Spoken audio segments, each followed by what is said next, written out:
What is up, guys? Welcome back to Wrestle Talk Live, Season 2 Kickoff. We have our special guest this evening, Damien Morte. I'm so excited to kick off the season with a champion. So let me hear it. The crowd goes wild for Damien Morte, the EPW heavyweight champion. Let's bring him in.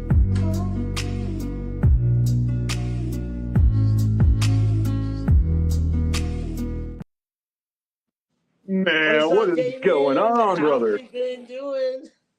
Hey, man, doing good. How are you doing, kind sir? I'm doing great. Welcome to Wrestle Talk Live, the show where we go live with wrestlers and talk about a little bit about their background, their life, what they're about to do, what they're about to accomplish in life. So tell us what's up. How are you feeling after your last match? How's your championship reign going? Man, I'll tell you, man, I'm feeling good. Finally starting to heal up. Maddox, it's not exactly like a walk in the park with somebody like him. Good fight, man, but just ouch. But no, I'm doing good. I'm living the dream back home in Wisconsin, just trying to stay warm and ready for the next one, man. So the goal anyways, man. Championship reign. It's doing good, I feel like. I mean, it's still early on, but man, I think it's gonna be something that stands out, man, at least in the man, what would you say, the Oklahoma area, man, Midwest area, whatever you want to call it, central area of America. I think it's gonna be something that I at least leave some sort of legacy in. At least I feel pretty confident in that. I don't know how everyone else feels, but my opinion first, Right. I worked on some questions for you. I've been watching some of your matches from recent times, and I've been loving everything you're doing for the Oklahoma scene. I know you're in Wisconsin, but still, you bring the crowd to life here in cities around me. Definitely. I noticed a lot of people at EPWs chanting your name, Damien Morte. So that's really cool to get to experience people that come through like that, and not even being from Oklahoma. So that's really awesome. My first question I have for you: when people hear the name of Damien Morte, how do you define what is truly from the surface? Man, I really hope when people hear that name, and I mean we're talking, man, now 20 years in, and I have taken some time off here and there, but with the 20 years that I have put behind me, I really hope that it's the man, I guess for a lack of better words, the craziness, the insaneness of it. I don't know how many people in this area have competed in 2 Ultimate X matches. How many have competed in all 3 Impact X matches? 75,000 plus thumbtacks, first, second, third degree burns on more than half my body. I hope when they hear my name, they know they're about to see the toughest little shit, pardon my French, but one tough mother trucker out there, and they're going to get a show with that. I've always prided myself on the fact that every time I walk through them curtains, you're going to get everything I've got. Everything's going to be put out there on the line. I'm going to do my best to be able to get up and walk back through them curtains. But if not, I'm not above taking some help as long as I can get the W, or at least make sure the crowd goes home with the W. So, I mean, I guess, really, man, when you hear my name, I just hope the fans know that they're in for one hell of a show at the end of the day. Okay. Welcome in, if y'all are just joining. What experience shaped Damien Morte into the person you see today? How has that built your evolution and made you more dangerous in the ring? Man, I mean, honestly, like it early, like on in my career, just my trainers. I started training back, man, February of '04. By a guy by the name of Rage Logan, who would later become my tag partner with Nemesis. You ask anybody who trained under Rage Logan, it wasn't easy. It was rough. It was tough. I mean, he beat the living crap out of you. Uh, Rage ended up having to leave and go back and take care of some family business early on. And what he did, he had set me up with a guy by the name of Sage, uh, who, man, Sage really gave me my heart, I would say, kind of like an understanding of why we do it, how we do this. I'm not saying Rage didn't, but Rage was more like, let's see how tough you are. Sage was kind of more of the psychology part, which all ended up leading, man, to meeting a man by the name of Kareem Sadat. I'm sure a lot of you know who that guy is. Sadat, man, just pretty much made me a tough little shit. I mean, honestly, I can remember being at the Underground Arena back in the early days of Sooner World Class Wrestling, and the drills he would make us run just over and over again, to the point where you're about to puke or already are puking. And then at the end of that, being like, "All right, guys, here's a corner full of barbed wire. Let's see who's got this." I know some people would probably complain or have something to say about that not being real training or anything. But the route my career took, especially early on, it helped me out. It made me tough. It really gave me a shot to go out there and like just on a stage build something. I feel like, and so just being surrounded by guys like Sadat, Rage, Sage, even early on, Kevin Sanchez, with those guys really helped shape me into becoming what I am now. Going on from that, and then, man, I'm probably going to get the years wrong here. I'm so bad with dates, man. I really am. Spending all that time at Sooner and then being able to go down the line to Impact Zone Wrestling and learning a completely different side of the business, man. A lot more of like not just why to put on a good match, but how to like get a good show out of it. Guys like Johnny Z, Jermaine Johnson, Jordan Jacobs, Montego Sika. Man, I mean, the list goes on. And I know I'm forgetting guys, and I'm sorry if I forgot your names, but just working with that talent down there at the Impact Arena, I think all that combined has really, really done a lot of good for me, giving me like visions of both sides of the business out there and behind the curtain. If any of that makes sense, I hope I'm not rambling on. I like to ramble sometimes, though. But no, I would say that, man. That would be my answer. Right. No, I feel you. That's a really good answer. I always wonder what drives people to jump in, kind of like a daredevil in a weird way, stunt double. But I really enjoy the sport. That's why I kind of cover it and do my own version, like to cover it and make sure it's looking fantastic most of the time. I love getting to see people at shows and get to know the sport more and more every time I go out there. So I'm happy that through that opportunity, one of my first shows, I got to meet you, and you just came and worked for someone else. So I was like, whoa, this is really cool. Filling in. What was the moment or influence that made wrestling more than just a sport to you? What did it? When did it become your calling and what you're doing? Oh, early. It was early. I think before I even actually like competed in my first show. I mean, like most guys in this business, you start off as fans. And for me, I mean, it was around the time going into WrestleMania 14, Austin and Shawn Michaels. I know a lot of people talk on that match like it wasn't good. I've even seen the interviews with Austin and Michaels talking about it wasn't good. One of my favorite matches. I don't care. just the story behind it, the excitement, the crowd, the fact that Iron Mike Tyson was a part of it, like, oh, this is cool. So, as like a 9, 10-year-old kid, I was hooked. I was ready to go from that moment. Leading into the stuff with, The Rock throwing Austin off the bridge, Austin McMahon feud. Those were like the moments where I was like, I've got to get in this business. I've got to find a way to get into it.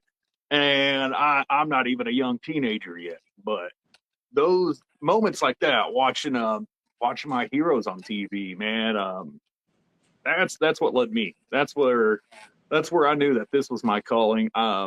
No matter what, I was going to find a way to get in that ring, hell or high water. And hey, man, I got lucky. I don't think I did too bad for myself either. But yeah, man, early on, man. I think what was WrestleMania 14, like around 99. Mania 14. We're at 41 right now. So that was 98. 98, man, that is ridiculous, man. Dang. So yeah, and in 1998, I knew what I was gonna do. I knew what I wanted to do because of guys like Austin, The Rock, Michaels, Taker. That's watching those guys. I knew this was my calling. I wanted to do it. I feel that. definitely inspiring to hear that. I'm a big Sting fan. He was probably the first wrestler that I ever got into. Heck yeah. It's crazy, like 31 years of my life, and he retired like 2 years ago. So it's like my whole entire life he was doing it. Dude, long run though, man. Long successful run. Oh yeah. I remember one of my first wrestling action figures was Sting. So it just plays a big role in my life.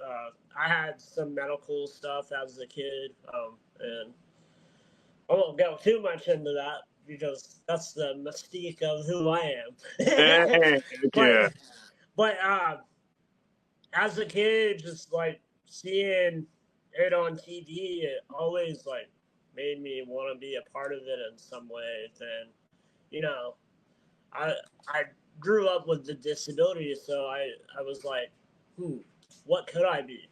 Then Paul Heyman came around, and I was like, I want to be that guy. Heck yeah, dude, old Paulie, So man. maybe one day I will be. Dude, I'll tell you, I was always a WWF guy. But I remember watching Nitro, and you got the NWO in the ring, and you start to hear this voice come over the intercom system. And somewhere above, like on their Titantron or whatever, you got the Crow Sting. Brother, man, that stuff blew me away, and that's when I started, like, switching channels, because who is this Sting guy? I knew nothing about Surfer Sting. But Right. seeing Sting come out dressed in the black and white like that with the freaking vulture or whatever big bird he had with him, that's I'm a Sting fan too, man. I feel you. Oh yeah, the Sting. Yeah, right. Dude, definitely. It pulls back. And it shows who you are, not just in the ring, but outside of the ring or interacting with fans. Definitely, your experience is very overwhelming, and not in a bad way. More so, like you can tell you've had a lot of experience in it. So it's overwhelming. A lot of the experience that you've had in it. I know you said you started young. When did you start? What age? Oh man, I was 18 or 19. October 14th, 2006 was my first actual wrestling match. I started training back in February of 04.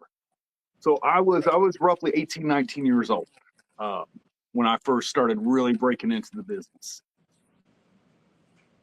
Okay. and I like to think 18 or 19 was pretty young. Yeah, I know it was pretty young, man. And man, miss those ages. Oh yeah, life is short and fast, so you gotta Brother. live it to the fullest every moment of it. Dude, that's the truth, though, man. I've lost a lot of friends over the years, and it's realized like my time is coming soon too. So I always my goal for this and my goal for just life in general is to help be medicine to a world out there. Help be medicine to the people that I come in contact with. Um, I know we all come from different things, but I have a lot of things that I've come from that a lot of people wouldn't even comprehend or understand. That I feel like I can relate to almost anyone, and it's really cool to have that because, like I said, Paul Heyman, very visual guy, very into the business. Everyone loves him behind the scenes. Everyone hates him in front of the scenes. You know how it works. Oh, So, yeah. but it's really cool to see where you come from 17 to 18 to now. Um, you're really doing it. Oh man, it's been a fun ride, man. It's been an adventure for sure, but ups, downs, wouldn't trade it for the world, man. Like, go with it. What's up? Still looking crazy.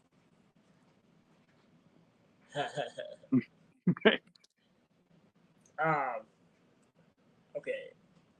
When you step through the curtain, what ignites the fire inside you? What drives Damien Morte to the highest level of performance? It's the fans. I mean, right now I'm on a good thing. I've got them backing me up. I hear the chants of Morte, and that man, I don't know how to put that in words, but that feeling of like, you know, always, always since day one, I've had butterflies as the music hits. I feel like I'm gonna vomit. I'm gonna crap myself. I'm gonna leak all over the place. I'm scared. I'm nervous. I'm gonna break down. And as soon as my nose, and it's always been my nose, as soon as it touches the back of that curtain, and I break, and I can hear those fans, man, everything goes away. Uh, the stress of the real world, uh, all the negative crap that's going on everywhere in the world, all of it goes away, and it's just focused. Here we are to do one thing, and that is professional wrestling. And with that crowd, like I said, right now, I'm loving it. In the past, if they're booing, they're booing. But as long as there is noise, as long as they are not sitting on their hands, just, give me something. And they have been giving me something, 9 out of 10 times, I got to say, especially on this last run I've been doing with Empire. I haven't heard one like quiet show, and I mean that's what's sparking the fire, man. They're pouring the gasoline for me. They're lighting it with a Zippo. They're doing all the work. I'm just the guy who's about to crap himself backstage, waiting on it. But it's the fans, man. I don't, and I'm not dishing on any other promotion out there in the surrounding area, man. Because I haven't been there. I haven't been there in a long time, so I don't know. But I just feel like with Empire Pro Wrestling, we have the best fans. Truly have the best fans in the independent scene in this region of the country right now. I don't think there's a better place you're going to find people like that. All shapes, sizes, creeds, colors, whatever, man. You have the best of the best out there for Empire Pro Wrestling, and man, I don't know, man. I can't thank them enough, man. That's why every time I go out there, I'm trying to give them everything I've got to where if I need a little help getting to the backstage area afterwards, no big deal. As long as they left feeling like they got their money's worth for a ticket. I feel that. Well, uh, round of applause for the promotions out there that make people feel alive a little bit every weekend. Oh, yeah, and I know they're out there, man. Like, keep going, guys. Maybe, like, one day I'll get to make it out there and see them. We got a lot of great friends on the scene now, you included. Hell yeah, hell yeah. I'll be non-biased. Right. Nothing wrong with it, brother, man. Nothing wrong with it. But definitely, I see a lot of work that you've done in everything you do when you step in now. So it I can tell you have a lot of experience because I see it like every time you do something. So uh, I think that's what's important about it. Making every move count, making every moment count. That's a big thing for the business. If the moment don't work, Triple H gonna erase that and be like, okay, let's move on. Get it out of here. So you definitely kill it every time I've seen you. I've seen you live probably like 4 times now. But video wise, I've seen you like hundreds of times. Yeah. So Yeah. I'm just trying to study your matches, study who you are, kind of about everything. I enjoyed our conversation at the last show. Every person faces a battle beyond the crowd and what the crowd sees. What are some personal struggles that you've come against or come over or challenges that fuel you inside of what you're doing now? Again, I made a lot of mistakes early on. A lot of mistakes. I've probably pissed off my share of, or more than like my share of you people in this business. But I, like a lot of young people in this business, man, I battled with addiction. Whether it be alcohol, drugs, whatever, man, even all the way down to nicotine, tobacco products, I think you could honestly count as demons or whatever. But I mean, I like a lot of people, I've had a lot of issues. I like to think that probably mine were ramped up a little bit more because, man, especially my younger days, I was wild, wild. Um,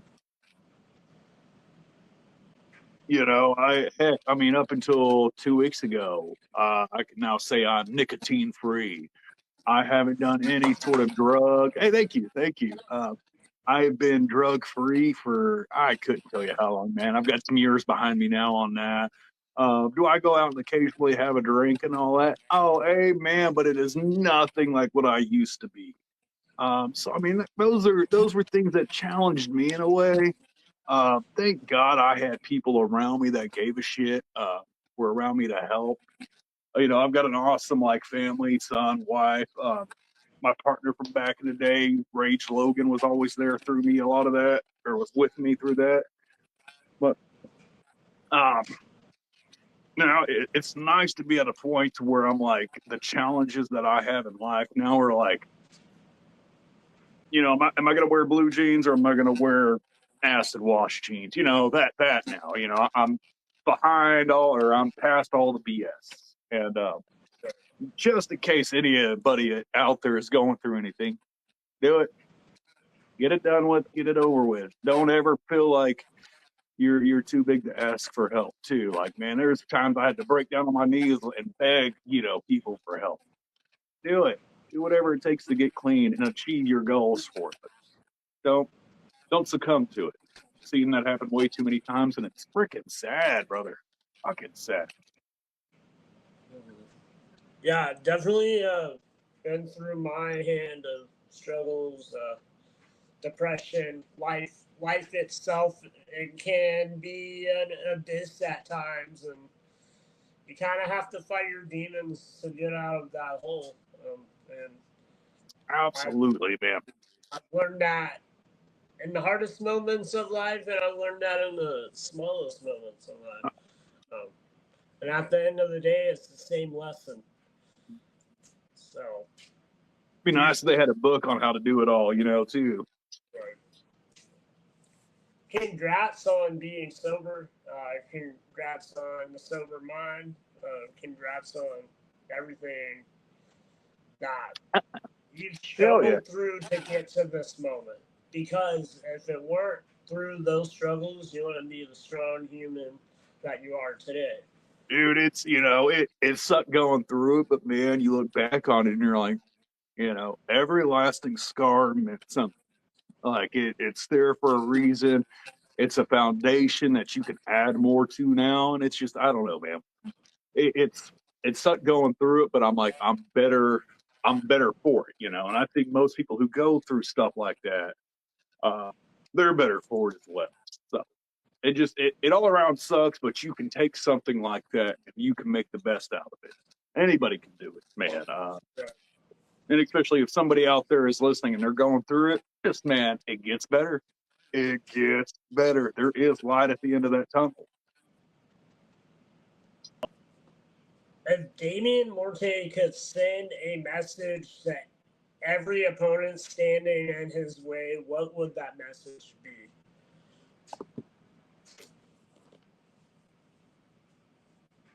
Come and get it, baby. Nah, look,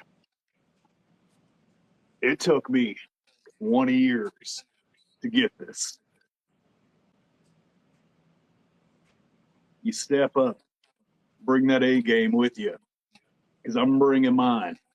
You're all on notice, but come on, anytime, anywhere, any place, I'll be there. You make sure you're there. Look, man, I want to face everybody out there, man. I don't care what promotion you work for. I don't care where you've been, who you've been there with. I want everybody. I want this run. Like, I'm pushing 40 years old. I don't know how much longer I've got, but I'm going to go like I'm still a young man.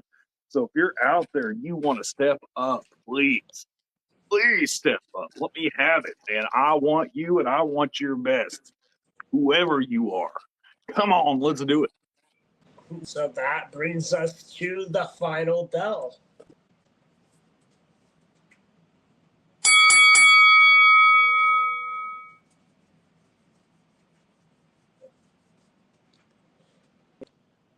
Okay. Emily said, "What's the most embarrassing moment in your wrestling career so far, either from you or secondhand?"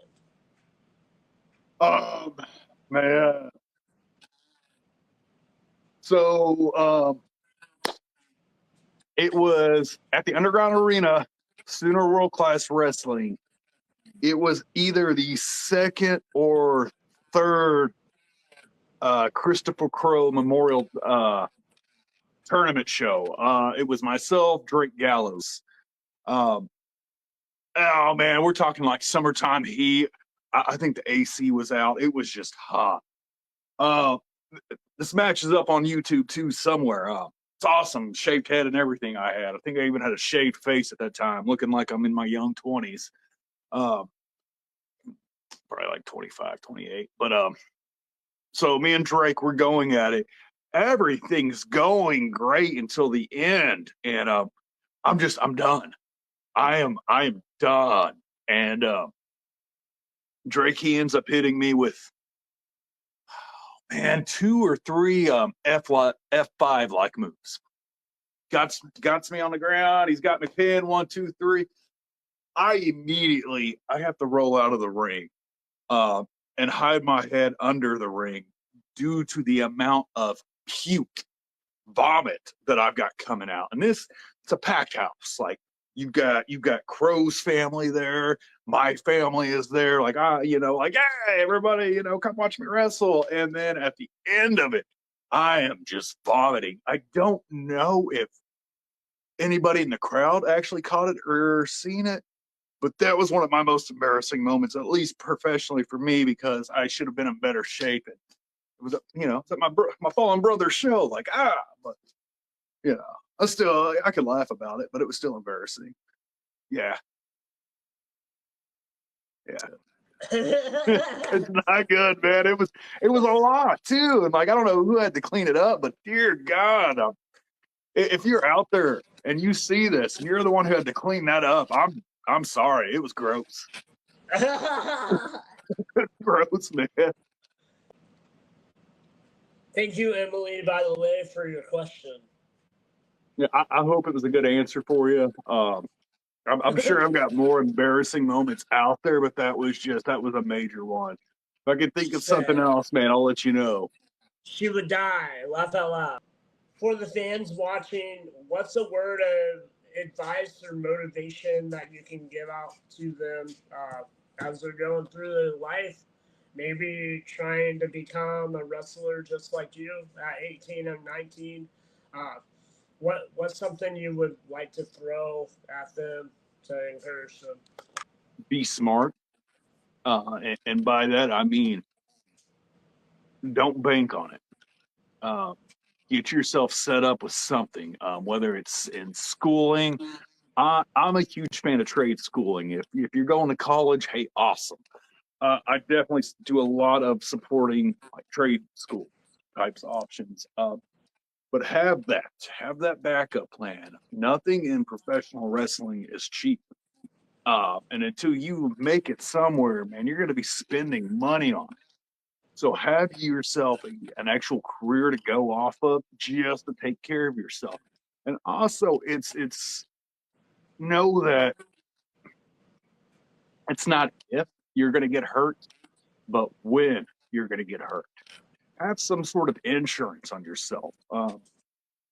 Be smart there. I mean, I've got broken bones. I've got surgery, and I wish younger me would have had some sort of like plan insurance wise to help cover the cost of a lot of stuff done on me. Past that, keep your eyes open, keep your ears open. Don't ask or keep your mouth shut. Don't ask questions till you know it's time to, but just listen. Find good teaching. Don't be a dumbass. Don't do some dumbass stuff that I did. But that would be my thing. Is just make sure you've got something going on at school, whatever it is. Listen and learn, and make sure you get set up with people who actually care about the business that want to teach you. Empire Pro Wrestling, they've got a great school right now with a few of the guys that run it every Wednesday and Saturday, I believe, is when they're doing their teaching. I've actually been able to go out there and watch a few of the classes, and they're pretty good. They're not bad. Just make sure you're not going and wasting your time, wasting your money on Joe Smo, here's a wrist lock, here you go, and into a headlock, Make sure you're getting some really good training, and don't be afraid to ask around. And go places. Go. If you're young and you can travel, do it. Learn. Carpool, for the love of God. Carpool, save gas. Because, starting off in this business, a firm handshake and a hot dog can only get you so far. Oh, yeah. But that would be my thing. It's just, man, go out there, enjoy it, but have a good plan B. I think a lot of people don't have that plan B, and I've seen it, man, too often. We're like in life, 10, 20 years goes by, and you're like, uh-oh, where you at, Don't be that. Don't be that. If it doesn't quite work out in this profession, make sure life works out somewhere else. And be happy. Be freaking happy. I saw Kenny Sign Guy pop up. You said, Damien Morte. Now, what's up, Kitty? I'm going to get that frame, by the way. I've still got the poster. I need to actually go up to a store and get one of them poster frames, brother, man. Love your work. Something motivating. Probably drink water, stay in shape in the heat. True. Man, that's an understatement. Truth. Freaking truth. Who is on your radar right now? Man, I mean, there's so many. And I've been lucky. You know, I've gotten to work a lot of guys in Black Flag Rising, which has been fun. Trench, Badger, Anarchy. I've loved that. I have finally gotten to work Maddox.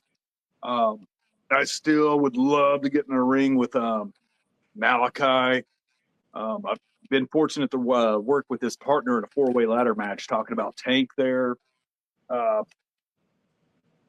Also got to work with an old foe, Montego Sika, in that match, which was fun. Would love to go round 2 with him again. Good history there with us.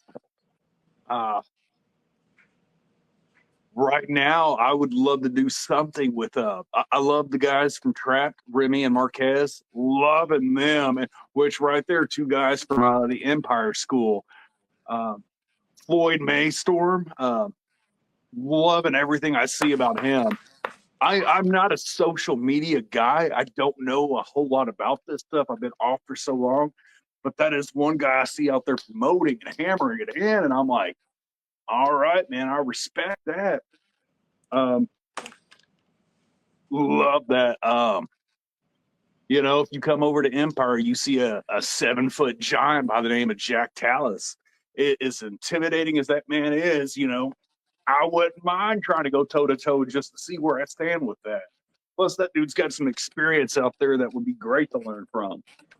But, you know, past that, anybody and everybody. Let's do it. How we feeling? I'll tell you right now, I'm feeling good, man. I'm feeling good. It's going to be a good day. Season 2 kicked off. I think I'm going to end up getting some rest. I'm going to dream about beating some God's work. Father Padge, Ozzie Hendricks in the head. Don't think I haven't forgot about you 2 jerks. Enjoy the night. And then, Eamon, I hope to see you back on season 3, man. I hope we can do a return show. Oh, yeah, definitely. Thank you for stopping by Wrestle Talk Live. Me and my team at Chaos and Harmony want to say thank you for what you do in the scene. And we appreciate everyone that gets up, gets their feet ready, and gets in the ring and shows a show. I applaud you for every step you take into the industry here in Oklahoma, Wisconsin, wherever in between. Keep killing it, keep reigning, keep shining, keep showing that gold, because at the end of the day, you are the EPW heavyweight champion, Damien Morte. See it, man. February 15th, Empire Pro Wrestling for their Valentine's show. Get ready for some action. I'll be taking on Montego Sika. So, man, this is going to be a hard-hitting match. Like, it's going to be stiff. It's going to be violent, but it's going to be good. Get your tickets. Go support a local federation. Go support your promotions out there. And not only, but your champs and divas out there, just like Damien Morte. Love you, brother. Thank you. I love you too, brother, man. We'll see you on season 3, man. Y'all take it easy. Chaos and Harmony. This is why you need to tune in to Chaos and Harmony, because you never know what's going to go down with the craziness. Like I said, I'll bring the chaos. Bring me the harmony, baby. Bring it to me.